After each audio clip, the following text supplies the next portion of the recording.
Assalamualaikum warahmatullahi wabarakatuh. 10 SFM Allah Subhanahu baru wa ta'ala berfirman, keluar.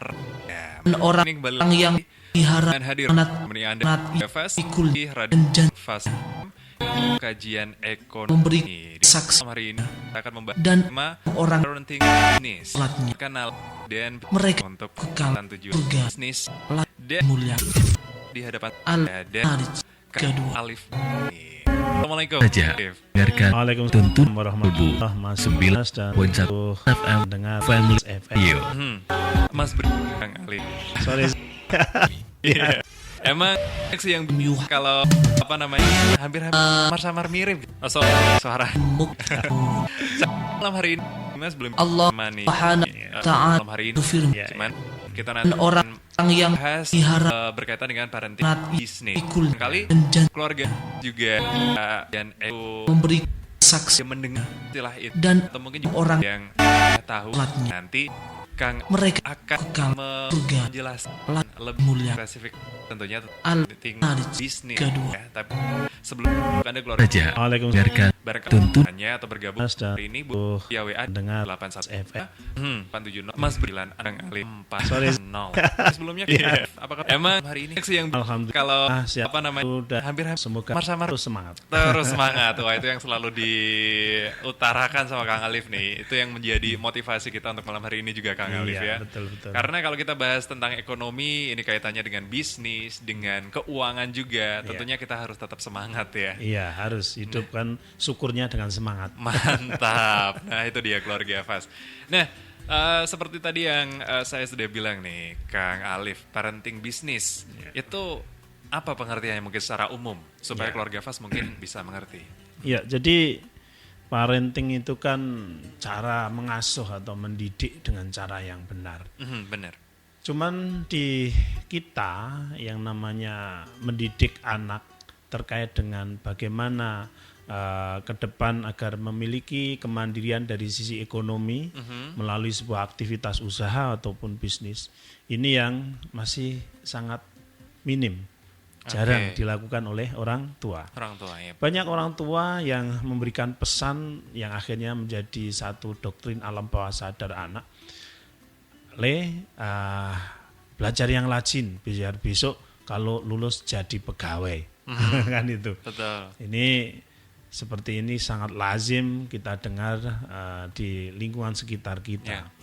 Bahwa seolah-olah yang yang dikatakan bisa hidup dengan bermartabat, hidup dengan baik itu hanya katakanlah mungkin PNS atau pegawai BUMN dan sebagainya. Tapi bahwa dari sisi bisnis itu kurang mendapatkan satu perhatian yang serius. Padahal ini menurut saya sangat penting untuk difahami. Jadi bagaimana malam hari ini kita bisa memberikan satu pencerahan atau nuansa berpikir kepada para orang tua agar mengajarkan kepada anak untuk di masa yang akan datang itu kemandirian anak dari sisi ekonomi bisa ditopang dengan istilahnya memahami proses-proses bisnis yang baiknya diajarkan kepada anak-anak kita.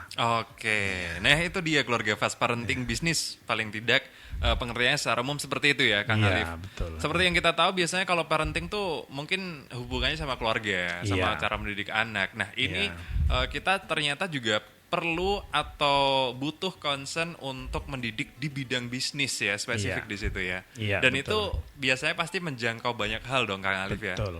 Meskipun itu tujuannya bisnis, tapi untuk parenting bisnis ini tentunya bisa tidak hanya di bidang bisnis, tapi juga beberapa hal yang memiliki keterkaitan ya. Betul.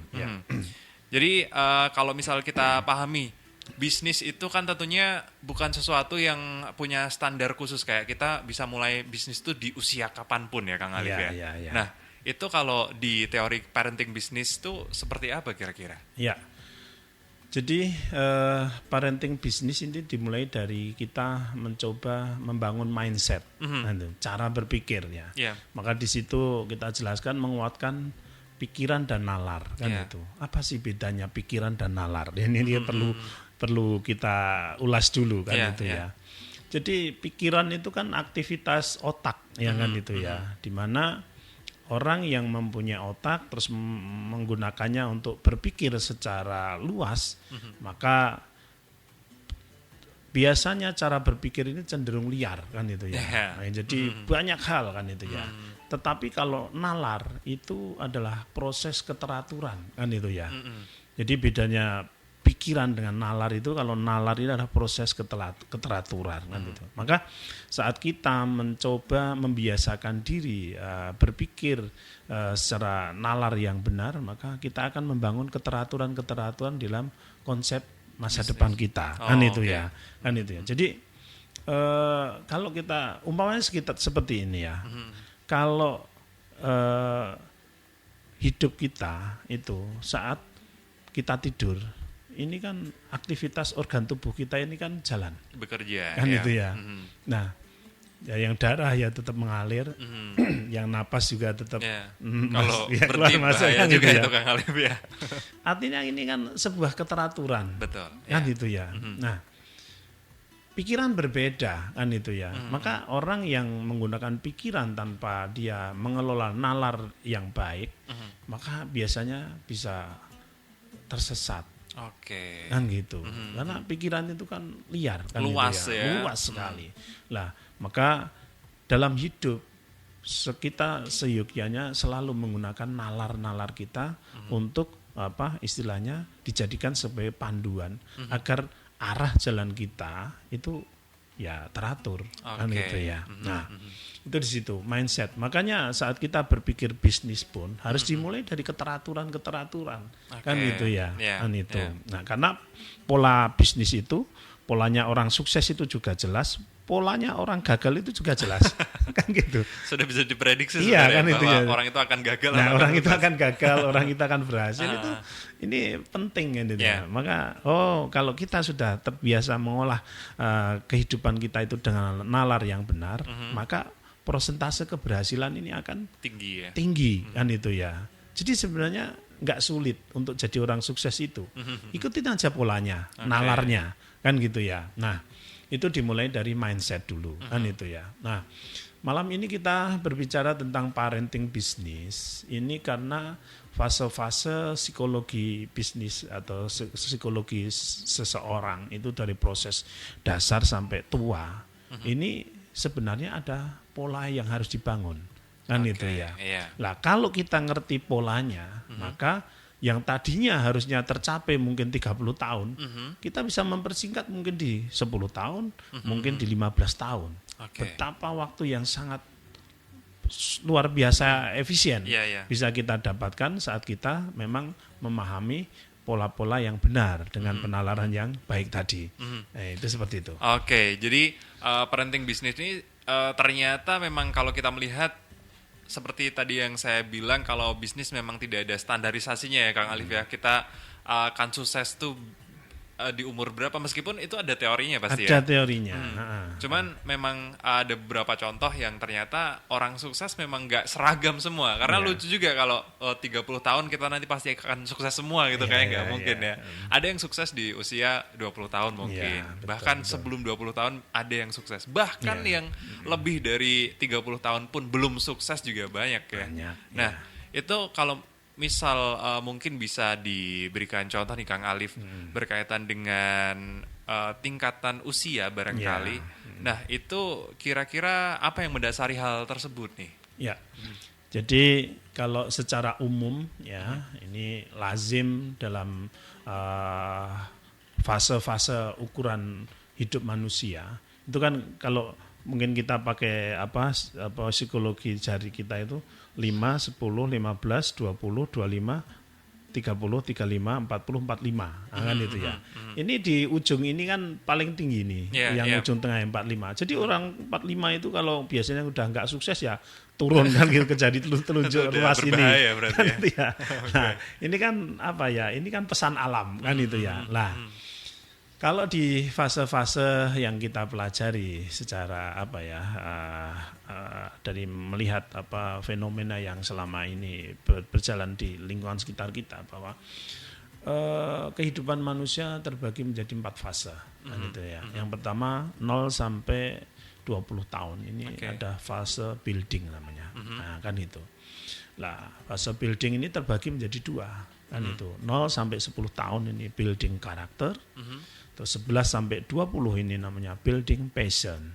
Kan itu ya. Nah, setelah fase building ini masuk di fase kedua di 21 sampai 40 ini fase growth atau fase pertumbuhan. Nah, itu ya.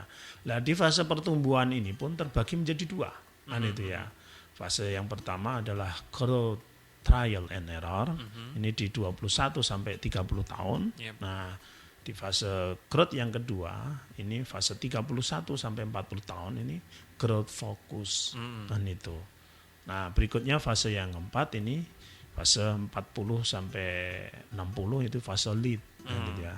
Nah, biasanya lead bisnis di 41 sampai 50 dan lead humanis ini di 51 sampai 60. 60 ke atas ini kita namakan fase dignity atau fase kemuliaan. Nah, kan gitu. Nah, kita akan coba ulas ini fase-fase ini karena ini penting untuk kita jadikan sebagai apa ya? Ya pencerahan buat kita semua. Kan ini. Ini cukup menarik Kang Alif ya kalau kita melihat dari usia-usia tadi bahwa memang dari segi bisnis ada teorinya tentunya ya. Ketika kita mempelajari yang tadi sudah disebutkan Kang Alif pola bisnis ya yang betul itu seperti apa. Nah, tadi juga disebutkan bahwa sebelum kita menuju ke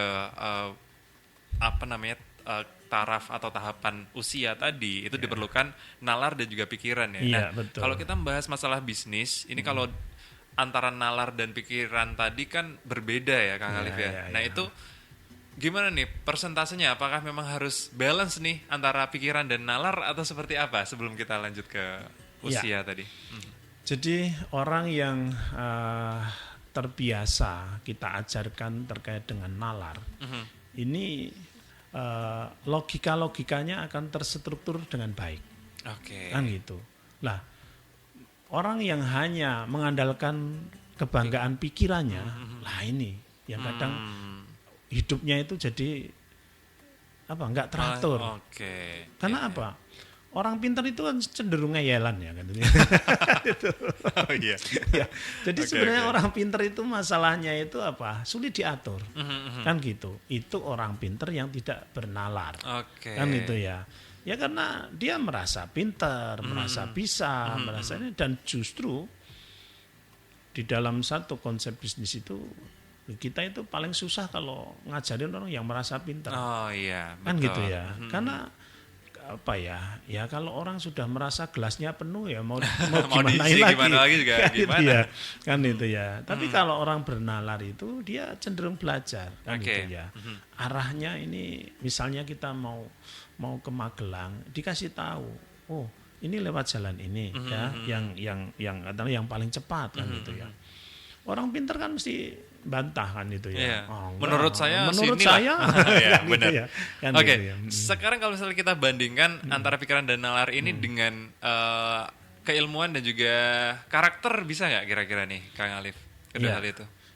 Pasti ya, karena kita memang ini ya di banyak kasus ini karakter orang menjadi berantakan itu karena justru mereka hanya mengandalkan pikiran ya, kan betul. gitu ya. Makanya kan kalau kalau kita belajar agama itu kan utamakan belajar adab dulu. Iya betul. Nah, akhlak dulu karena setelah orang itu selesai dengan akhlak dan adabnya maka dia pasti akan menggunakan kepintarannya tadi untuk hal-hal yang benar tadi kan itu ya. Nah, maka di fase yang tadi kita berbicara tentang fase pertama, fase fase building ya, 0 sampai 20 itu pertama kali yang harus ditanamkan kepada anak itu building karakter. 0 sampai 10 tahun. Yakin saja udah nggak bisa baca tulis, nggak bisa hafalan enggak apa-apa. Tapi dia yang penting punya karakter yang baik. Punya misalnya kalau dia makan sudah mulai bisa makan, ajari dia itu makan untuk mandiri. Yang berikutnya ajarkan dia setelah makan itu beres-beres sendiri. Syukur, ajarkan agar dia mencuci sendiri, kan itu. Terus kalau misalnya dia itu ada teman yang kesulitan, ajarkan agar dia itu mampu membantu. Kalau misalnya diberi apapun, ajarkan dia untuk mengucapkan terima kasih. Kan gitu. Termasuk meminta maaf, meminta gitu ya. maaf. Sederhana itu ya. Itu penting sekali. Itu fundamental orang sukses. Itu di situ. Jadi orang yang, ya karena itu standar dasar. Sepinter apapun kalau katakanlah dia egois, nggak suka bantu, sukanya menang sendiri, itu juga lingkungan tidak akan menerima dia. Kan gitu. Maka penting sekali, yakin saja bahwa saat 10 tahun kita fokus pada pembentukan karakter, moral, adab, kemandirian, kan itu ya. Ini nanti kesananya insya Allah akan menjadi anak yang arahnya itu akan lebih mudah untuk mencapai apa yang kita inginkan, apa yang anak itu minati. Itu.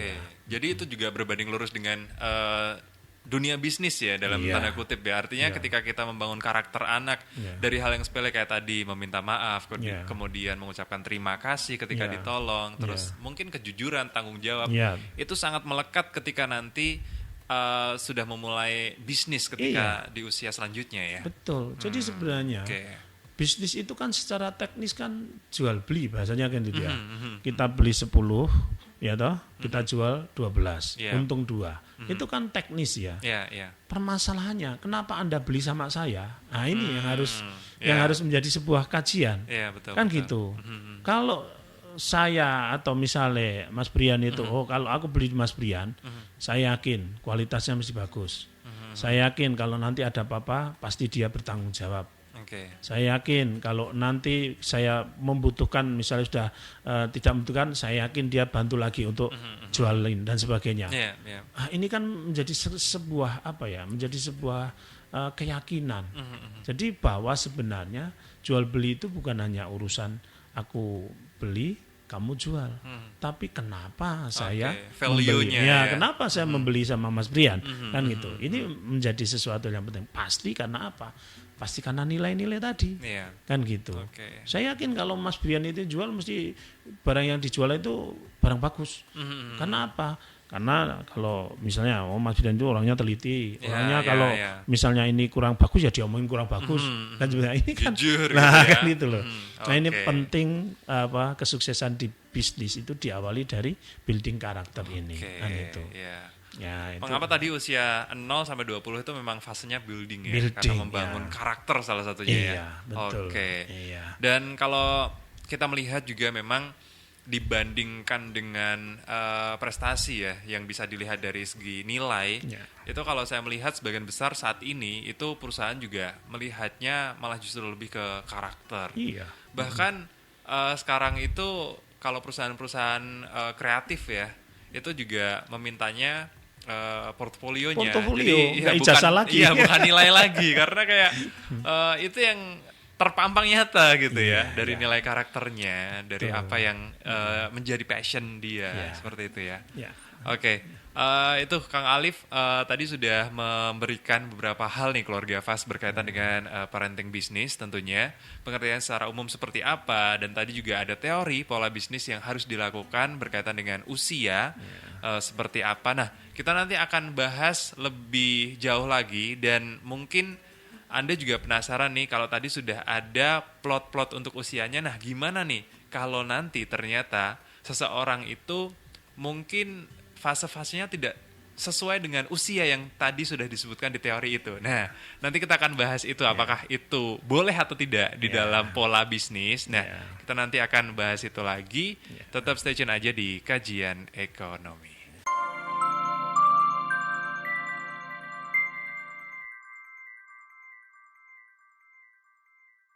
Keluarga Fa, saya masih menemani Anda di Kajian Ekonomi, tentunya tidak sendirian, masih bersama Kang Alif nih di sini. Nah, kita akan melanjutkan obrolan kita berkaitan dengan tema parenting bisnis. Tadi sudah dijelaskan apa itu pengertian secara umumnya ya, dan juga ada beberapa fase yang terbagi dari jenis usianya masing-masing, kemudian tadi sudah dijelaskan secara singkat. Nah mungkin barangkali sekarang bisa dijelaskan secara lebih spesifik ya, Kang Alif ya, berkaitan fase building, ada fase growth, lead, terus juga ada fase dignity ya. Nah seperti apa tuh Kang Alif? Ya, jadi kita masuk di building tahap kedua di 11-20, ini namanya building karakter. Ya, sebenarnya tujuan sekolah itu sebenarnya tujuannya untuk mencari warna anak. Oke. Itu ya. Karena ini ilmiah ya, orang lahir di Senen Legi, Setu, Kliwon, cuma itu sebenarnya ilmiah ya. Karakternya ada ya. Itu karena memang warna alam ya kan itu. Jadi bukan klenik ya kan itu ya. Itu. Orang itu kan sebenarnya lahir dengan membawa karakter gitu ya. Yang pinter lukis ya dia akan memang sudah punya jiwa itu. Yang suka olahraga dia seperti itu, yang suka katakanlah eksak dia juga akan terbawa ke situ ya. Nah, tugas sekolah sebenarnya itu sebenarnya mencari karakter anak ini, potensi anak ini. Lah sayangnya di kita itu sekolah itu mengajarkan anak-anaknya jadi Superman gitu ya. Kenapa? Ya kalau misalnya ada katakanlah 15 mata pelajaran, ini semua dituntut untuk nilainya 9, 8, 10 kan itu ya. Sedangkan gurunya sendiri malah belum tentu bisa tuh sebenarnya. Padahal sebenarnya dalam hidup itu kita hanya membutuhkan beberapa keahlian saja. Lainnya hanya sebagai pelengkap. Maka biarkan ya. Ini yang lebih tragis itu sekarang itu ya kalau saya katakan sebenarnya guru-guru itu banyak yang nangis ya. Karena dipaksa untuk menulis nilai yang sebenarnya tidak pada kapasitas anak itu. Hanya karena mengejar administrasi. Iya, kan gitu. Ini kan salah kaprah. Di mana karakter sudah dirusak di dunia pendidikan. Sebenarnya dia itu misalnya matematikanya cuma nilai 4. Tapi karena dituntut untuk apalah kan itu standar-standar, maka dibuatlah nilai itu jadi 7, jadi 8. Ini kan perusakan nilai ya, kan itu ya. Lah, jadi itu tersesatnya sistem pendidikan kita salah satunya itu. Maka di building passion ini sebenarnya bagaimana orang tua kan itu ya. Tentu misalnya dibantu sekolahan itu harus menemukan, oh anakku itu sukanya apa, kan gitu ya. Kalau kita sudah menemukan, maka tugas orang tua itu memupuk bakat anak itu menjadi satu nilai profesional yang harus kita antarkan sampai puncaknya kan gitu. Nah, maka saat building passion ini bisa ditemukan lebih dini kan itu ya. Misalnya ini kan tataran-tataran ini kan hanya tataran normatif yang kita buat ya, fase-fase itu. Tapi sebenarnya bisa ditarik lebih cepat. Kan gitu ya. Kita sebagai orang tua kadang sudah mengamati anak kita sejak kecil. Oh, dia senang olahraga. Oh, dia senang lukis. Oh, dia senang apa. Kita sudah ngerti. Nah, itu namanya building passion. Nah, building passion yang bisa kita kenali sejak dini sebagai orang tua, maka bisa dioptimalkan support kita. Bahwa Ronaldo itu bisa menjadi mega bintang di usia katakanlah 18, 19, 20 tahun. Itu karena di usia 7 tahun dia itu sudah passionnya udah jelas ya, kan gitu ya. Mungkin malah 5 tahun gitu ya. Dia itu sudah pokoknya kalau lihat TV senangnya ya bola, kan gitu ya. Kalau diajak kemana-kemana belinya mesti atribut bola. Kan itu ya, kan gitu. Terus kamar-kamarnya dipenuhi dengan tokoh-tokoh bola yang idola, kan itu. Nah ini kan dikenali kan itu ya. Dan itu tentunya bukan karena memang dipaksa sama orang tua, tapi sudah nampak terus warna, didukung ya. Kan itu ya, warna jiwanya kan gitu ya. Maka dia dari pagi, siang, sore bahkan malam mungkin tidurnya sama bola kan itu ya. Terus difasilitasi sama orang tua kan itu ya. Maka dari pagi, siang, sore mainnya sepak bola, nontonnya bola. Dan apapun yang dipelajari tentang bola, maka saat dia fokus di tempat itu dalam proses entah 5 tahun, 7 tahun, maka disitulah dia bisa mencapai titik kesuksesan di usia-usia yang sebenarnya fase dia masih pada fase building passion kan gitu ya. Nah, maka building passion ini selambat-lambatnya, kita bicarakan selambat-lambatnya harus di usia 20 itu harus ditemukan. Kalau 20 tahun belum bisa menemukan building passion, ya pada akhirnya akan mundur-mundur. Kan itu masuk di fase kedua, itu fase growth, itu kan 21 sampai 40. Nah, ini pada fase growth itu kalau misalnya orang katakanlah belum bisa menemukan passion dia yang baik, maka kalau dia melakukan satu kegiatan usaha pun masih coba-coba. Kan gitu ya. Coba ini gagal, ganti. Coba ini gagal, ini. Ini kan namanya fase growth, trial and error. Kan gitu ya. Lah, masuk di fase berikutnya, fase grow focus, ya. Itu biasanya di usia 31 sampai 40. Ini faktor pemaksaan alam. Kenapa? Karena biasanya di usia 30 itu kan sudah punya anak, sudah punya istri. Jadi kalau tuntutan tuntutan kan itu ya. Jadi kalau dia nggak fokus, lah mau ngapa lagi? Karena resikonya sudah lebih banyak kan itu ya. Lah orang itu kadang hidupnya ditempa oleh keadaan, kan gitu, bukan atas dasar pilihan, kan itu. Maka kadang orang tua juga mengambil peran salah juga. Saya katakanlah pernah ketemu sama manajer bank itu, ternyata lulusan sarjana teknik. Tiba-tiba bisa ke bank ya. Kan gitu ya.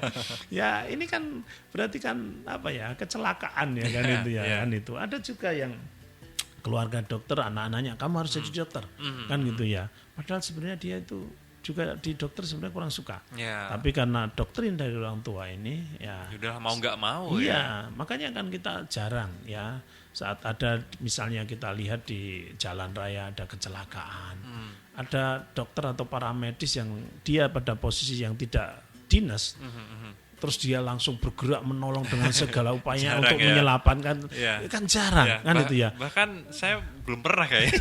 Belum pernah kan ya. Kalau ditanya, loh kamu kan dokter, itu ada orang kecelakaan. Lah saya kan lagi nggak dinas. Kan itu. Teman saya yang lagi piket tuh. Jadi otaknya itu hanya material saja. Kan itu bukan sebuah warna jiwa. Mungkin dia berpikir itu sebagai profesi, bukan panggilan hati ya. Kan gitu. Jadi kalau misalnya dia memang warnanya sebagai seorang yang peduli dalam kemanusiaan, maka dia nggak perlu berbaju dokter pun, itu pasti dia akan lakukan itu, karena dia ngerti bahwa ini adalah bidang saya, kan gitu. Lah, ini tadi di fase berikutnya adalah fase growth tadi, ada growth trial and error, berikutnya ada grow focus itu ya. Lah, ini yang tadi saya sampaikan terkait dengan parenting bisnis. Orang tua bisa mempercepat fase grow focus anak saat orang tua sadar bahwa anak ini secepatnya. Mungkin anak kita 5 tahun, 7 tahun, orang tua dia kayaknya passionnya ini. Kan itu ya. Maka disitulah orang tua mengambil peran penting untuk mensupport agar anak itu bisa tumbuh dan dengan maksimal dengan menjadi dirinya sendiri. Kan itu ya. Nah sehingga yang muncul nanti pada profesionalitas dia di bisnis atau di apapun itu bukan keterpaksaan atau ketersiksaan, tapi memang sudah tadi warna yang memang muncul ya dari anak itu karakter anak itu. Oke, jadi kalau misalnya ada pertanyaan tadi ya misalnya, tadi kan sudah ada beberapa fase dan teorinya jelas disampaikan oleh Kang Alif bahwa fase building itu 0 sampai 20 tahun, kemudian di growth itu 21 sampai 40.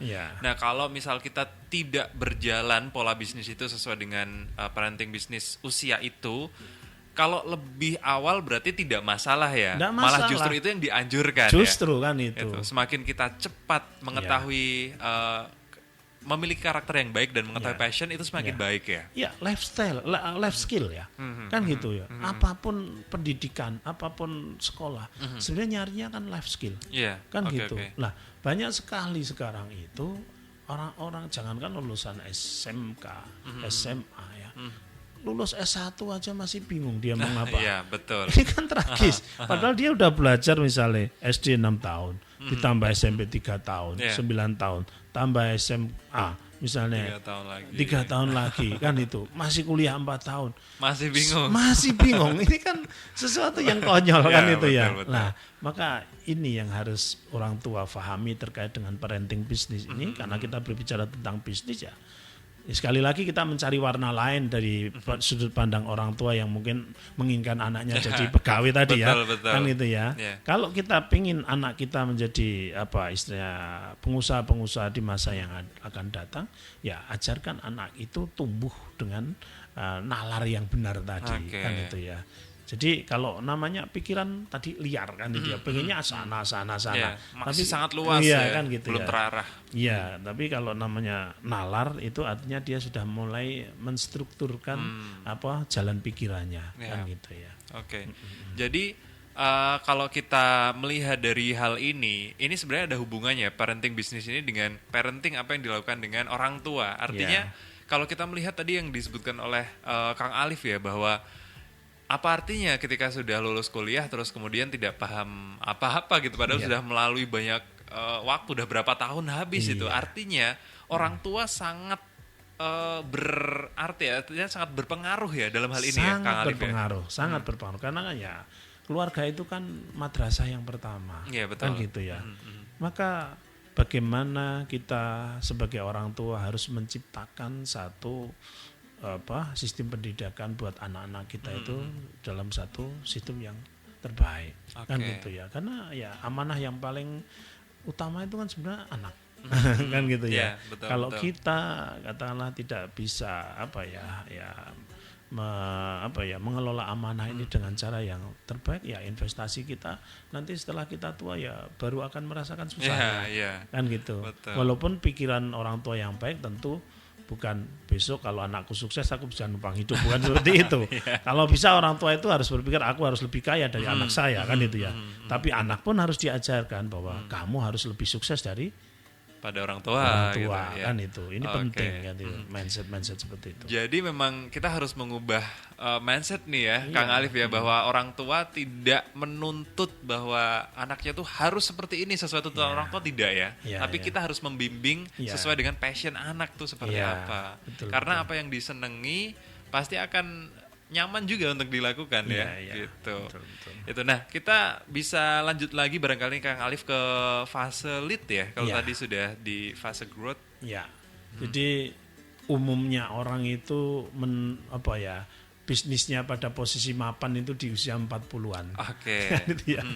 Ya kalau tadi kita mampu katakanlah merencanakan dengan baik pola-polanya tadi, kesuksesan bisa kita tarik maju lebih awal kan gitu ya. Lah di bawah ini 40 ya. Lah ini kan kita hanya berpikir istilahnya fase-fase pada pahitnya umumnya lah. Ya kan gitu ya. Karena tadi kalau 45 sampai nggak lulus ya udah turun. Ya, lead ini artinya fase dalam konteks bahwa biasanya orang yang fokus, yang serius ini pada usia 40 ini usahanya bisa lebih mapan ya. Lead bisnisnya sudah tertata kan itu ya. Nah, pada akhirnya di usia di atas 50 orang mulai berpikir bahwa tubuhnya mulai enggak kayak dulu, kan itu ya, kan itu. Maka dia mulai berpikir tentang lead humanis tadi. Dia mulai berpikir aku itu harus mencari kader, walaupun kader kadang anaknya yang di kader, kan itu ya. Yang sudah jelas lah mungkin ya. Jadi mereka sudah mulai berpikir bagaimana ini penerus saya itu siapa, kan itu. Ini kan satu fase alam ya, kan itu bahwa di usia 50 mereka ya yang tadinya katakanlah kalau kehujanan ya tetap hiha-hiha begitu. 50 kehujanan dikit udah pusing. Gitu kan. Maka dia leadnya itu biasanya sudah mulai berpikir tentang humanis. Kan jadi itu. Lead humanis itu bagaimana seseorang itu mencari kader untuk melanjutkan membangun keberlangsungan membangun keberlangsungan karena dia otomatis akan merasa gelisah kan itu ya. Ini aku kalau ada apa-apa akan dibawa kemana nih bisnis ini gitu kalau ya. Ada apa-apa itu sudah dia harus ada ini yang melanjutkan itu. Itu ini fase lead ya kan itu. Itu dia keluarga fase. Tadi ada beberapa fase yang sudah dijelaskan secara spesifik ya oleh Kang Alif di sesi ini nih. Keluarga fase ada fase building, kemudian fase growth dan juga fase lead. Nah, sebenarnya ada satu fase lagi yang saya juga tidak menyangka nih keluarga fase. Saya kira sampai di fase lead aja usia 60 terus sudah. Nah, ternyata ada fase dignity nih. Nah, sebelum nanti kita jeda barangkali bisa jelaskan sedikit nih mengenai Ya. fase dignity ini seperti apa nih, Ya. Kang Alif? Dignity ini kan fase kemuliaan ya, kan itu ya, bahwa orang pada fase usia di atas 60 biasanya kematangan jiwanya itu sudah lebih baik, kan itu ya. Maka yang dia cari bukan lagi terkait istilahnya berorientasi pada materi, gitu. Tapi dia sudah mulai berpikir bagaimana dia itu mengambil posisi bermanfaat, dihargai, kan itu ya, sama lingkungan dihormati, kan itu ya. Ini hal-hal seperti ini yang fase itu. Kadang mereka itu begitu di situ tuh lihat cucu, kan itu ya, kan itu ya. Itu kan bagaimana dia itu sudah nggak ada perhitungan lagi, bahwa, ini untuk cucu saya, kan gitu ya. Jadi sudah pada konsep-konsep dia berpikir dalam skala yang lebih luas, kan itu. Maka kan kita bilang experience holistik, kan itu ya, kan itu. Dia sama alam itu sudah tapi bahwa sebenarnya bagi sebagian orang yang sudah mengalami titik-titik tertentu ya, artinya dia sudah punya kepuasan terhadap pencapaiannya, dia mesti akan berpikir ke arah itu. Karena dia ya kalau materi misalnya mau ngapa-ngapa sudah kayaknya sudah keturutan ya. Mau ngapain lagi, kan gitu ya. Maka kan orang-orang kaya, super kaya itu kan misalnya kalau kayak misalnya Warren Buffett ya, itu kan besok ini kalau saya mati ini harta saya ini tak donasikan semua, gitu ya. Ya kalau kita kan sebagai seorang muslim udah usaha-usaha gitu, aku ini harus banyak amalnya dan sebagainya, kan gitu. Ini kan bukan lagi berpikir tentang materialistik, tapi berpikir tentang bagaimana kebermanfaatan, kan gitu. Nah, orang-orang di sini yang sudah pada tataran ini biasanya ya dia yang dia rindukan ya tadi penghargaan lingkungan sekitar, kan gitu ya. Menuai hasil dari apa yang dulu sudah dilakukan. Melihat sesuatu lebih holistik lah, lebih menyeluruh, kan itu ya. Bukan hanya pada topik-topik tertentu. Ya kalau kita masih usia-usia katakanlah 30-40 kan, kalau namanya materi kan bahasanya masih masih kenceng banget ya, kan itu ya. Kan gitu ya. Ambisinya masih tinggi. Jadi di fase dignity ini mungkin sudah tidak terlalu menekan ambisi, menikmati apa yang sudah didapatkan, lebih dekat dengan alam mungkin ya. Gitu, ya. Dan seperti kita tahu bahwa juga pemerintah memperkirakan kalau usia pensiun ini di usia 60 juga ya. Mungkin karena sesuai juga dengan teori bisnis ini gitu. Nah, Keluarga Fas, nanti kita akan melanjutkan lagi tentunya dengan beberapa hal yang masih akan kita bahas di kajian ekonomi barengan sama Kang Alif di sesi ketiga atau sesi terakhir ya. Kalau begitu tetap stay tune terus aja setelah kita jeda yang berikut.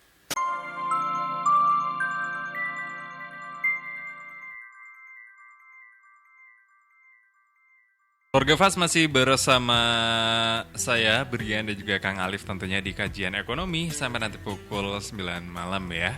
Nah, ini adalah sesi terakhir atau sesi ketiga kita di malam hari ini. Tadi sudah dijelaskan juga oleh Kang Alif berkaitan dengan fase kehidupan psikologi manusia ya, berkaitan dengan parenting bisnis gitu.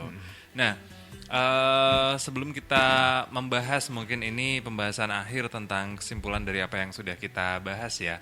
Kemarin di PCNU Kabupaten Magelang juga sedang sudah berlangsung konferensi. Nah, itu gimana nih? Mungkin bisa di-sharing kepada keluarga Fas nih, Kang Bani. Jadi kita bersyukur kemarin di konferensi ini secara aklamasi, ini kayaknya incumbent Gus Izzuddin terpilih seperti Mbah Rois Suryahnya, Mbah Toha ini terpilih kembali untuk mengemban amanah 5 tahun yang akan datang. Dan satu respon positif dari PBNU ya terkait kemandirian ekonomi di PCNU Kabupaten Magelang. Beliau menyampaikan bahwa PCNU Kabupaten Magelang adalah PCNU terbaik di Jawa Tengah. Luar biasa nih keluarga Fas. Dengan kemandirian ekonomi yang sudah kita tampilkan pada konferensi kemarin. Juga Ketua PWNU ini Gus Rozin ini juga menyampaikan bahwa PCNU Kabupaten Magelang adalah potret kemandirian Oke. yang baik untuk dijadikan sebagai media pembelajaran.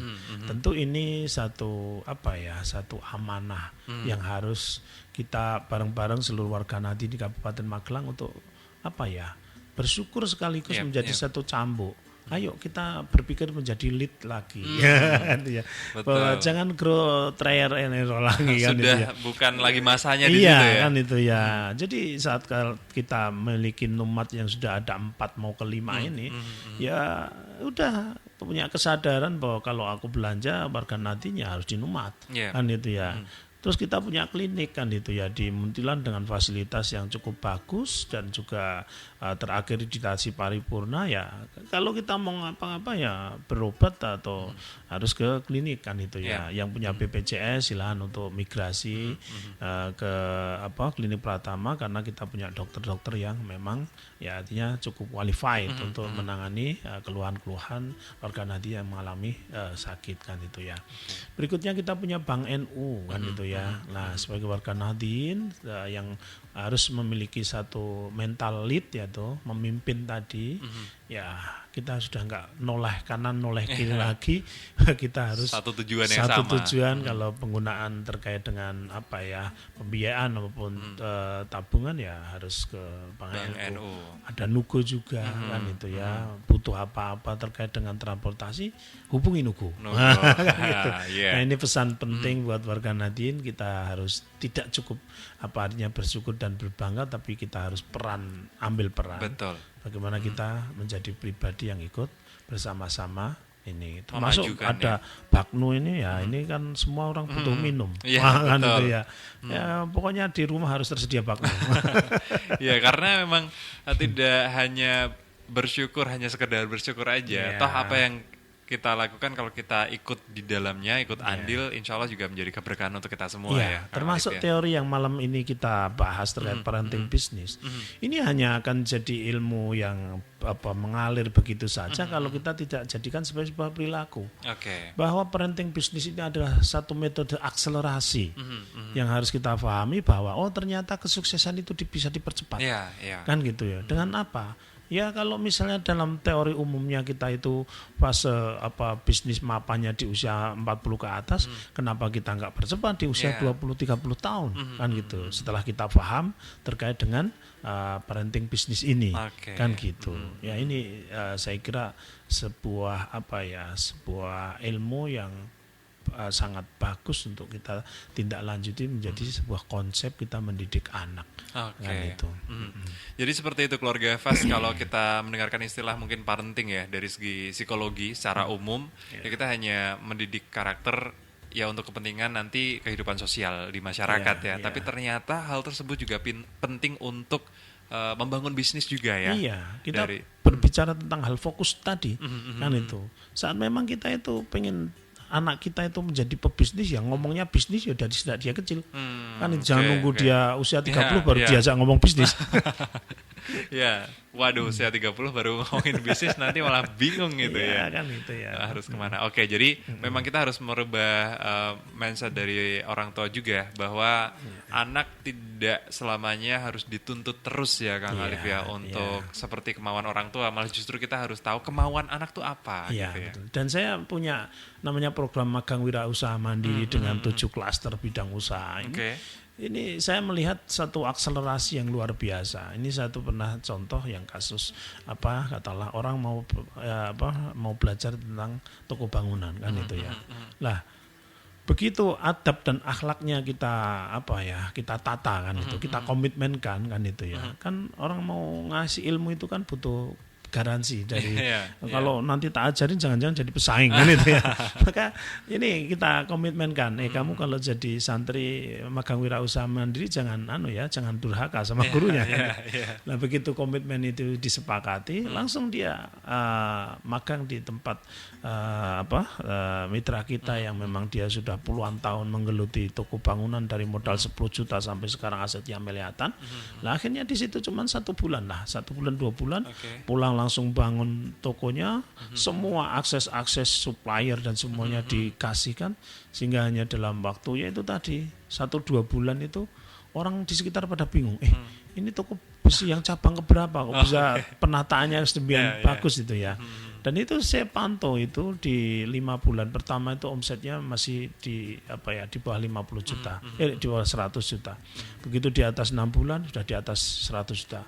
Sampai pada di atas 8 bulan itu rata-rata omset per bulan sudah di atas 200 juta dengan split margin kurang lebih 10-15%. Nah, kan luar biasa terjadi sebuah akselerasi padahal dia sudah dia sudah mencoba usaha beberapa kali gagal kan gitu ya. Begitu masuk di konsep akselerasi magang wirausaha mandiri, dia hanya membutuhkan waktu nggak ada 1 tahun bisa mewujudkan itu. Bulan ya. Iya kan gitu. Nah juga termasuk kita lagi menggas pesantren bisnis digital, kita juga punya berharap bahwa nanti ya sekarang semua dunia sudah digital, apa yang digunakan untuk pengembangan bisnis ya harus menggunakan platform digital. Ini lagi kita kembangkan kan itu ya, supaya akselerasinya biar lebih cepat ini.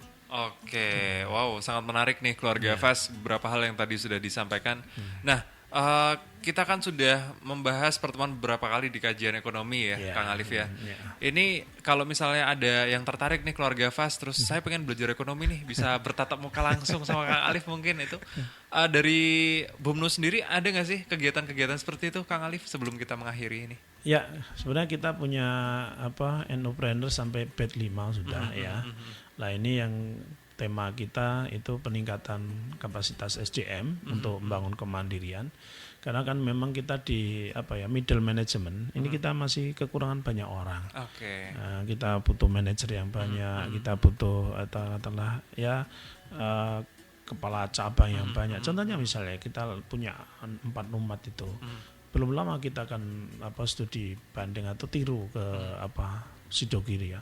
Dia di sana sudah 285 outlet. Ya kita kan punya mimpi yang besar juga kan itu ya. Betul. Kalau kita sekarang punya 4 mau ke 5. Ini kita nyari tenaga kerjanya, aduh luar biasa sulitnya. Maka ayo kader-kader muda yang pengen belajar bisnis, pengen silakan untuk nanti bisa kita tampung ruang-ruang entah itu Endopreneur maupun di pesantren bisnis gitu. Baik Kang Alif, semoga apa yang menjadi harapan dari Bumnu ini juga bisa sejalan dengan harapan masyarakat di Kabupaten Magelang khususnya, terutama warga NU ya. Semoga semua satu visi misi yang sama dan kita bisa besar bersama, dan juga tentunya apa yang kita lakukan satu-satunya yaitu mengharapkan keberkahan itu yang pasti. Itu dia keluarga Fas, barangkali cukup untuk malam hari ini. Semoga apa yang tadi sudah disampaikan oleh Kang Alif ini juga bisa bermanfaat untuk kita semua dan bisa kita lakukan di kehidupan nyata nanti. Terima kasih. Mohon maaf atas segala kekurangan. Kami pamit undur diri. Wassalamualaikum warahmatullahi wabarakatuh. Wassalamualaikum warahmatullahi wabarakatuh.